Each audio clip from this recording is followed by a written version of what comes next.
নমস্কার বন্ধুরা, রুম্পার পাকশালাতে আপনাদেরকে স্বাগতম। বন্ধুরা, আশা করি আপনারা সবাই ভালো আছেন।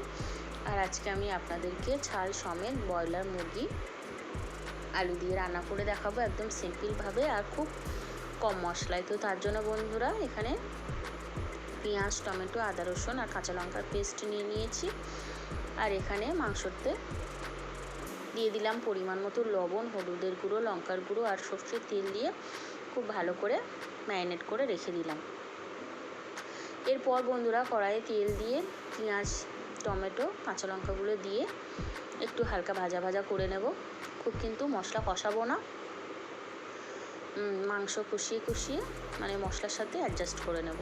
তো এইভাবে চিকেনগুলো দিয়ে দিলাম। দেওয়ার পর খুব ভালো করে কষিয়ে নিতে হবে নেড়ে চেড়ে। তো বন্ধুরা এইভাবে নেড়ে চেড়ে নেওয়ার পর কিছুক্ষণ পর এখানে দিয়ে দেব আদা রসুনের পেস্ট। তো এইভাবে আদা রসুনের পেস্ট পরিমাণ মতো দিয়ে দিলাম। দিয়ে সব উপকরণ একসঙ্গে কষাতে থাকবো। তো এইভাবে কষাতে কষাতে রেডি করে নিতে হবে। আর এখানে দিয়ে দিলাম পরিমাণ মতো লবণ, হলুদের গুঁড়ো, লঙ্কার গুঁড়ো আর দিয়ে দেবো জিরের গুঁড়ো। আর সবশেষে দিয়ে দেবো গরম মশলা বাড়িতে ভেজে রাখা। তো এইভাবে দিয়ে আবারও সব উপকরণ একসঙ্গে কিন্তু সময় নিয়ে কষাতে হবে। তো এইভাবে কষিয়ে কষিয়ে মোটামুটি মাংসটাকে সেদ্ধ করে আনতে হবে। তো এইভাবে কষিয়ে নিলাম বন্ধুরা। এরপর কেটে রাখা আলু দিয়ে দিলাম।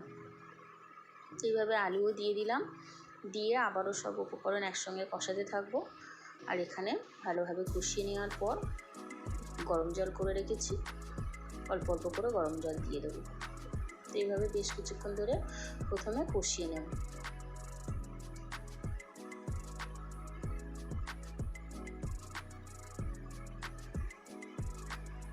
তো বন্ধুরা এইভাবে কষিয়ে নেওয়ার পর দেখতে পাচ্ছেন গরম জল দিয়ে দিলাম পরিমাণ মতো সব উপকরণ সেদ্ধ হওয়ার জন্য।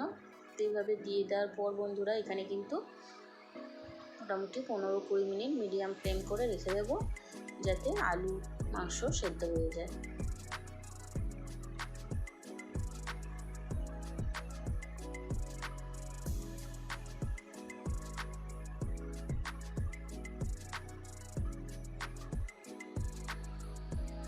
তো বন্ধুরা এটা কিন্তু খুব সিম্পল আর খুব কম মশলায় বানিয়েছি। আপনারা কিন্তু চাইলে এইভাবে বানিয়ে খেয়ে দেখতে পারেন। ভিডিওটি ভালো লাগলে লাইক, শেয়ার, কমেন্ট করবেন, চ্যানেলটিকে সাবস্ক্রাইব করে দেবেন।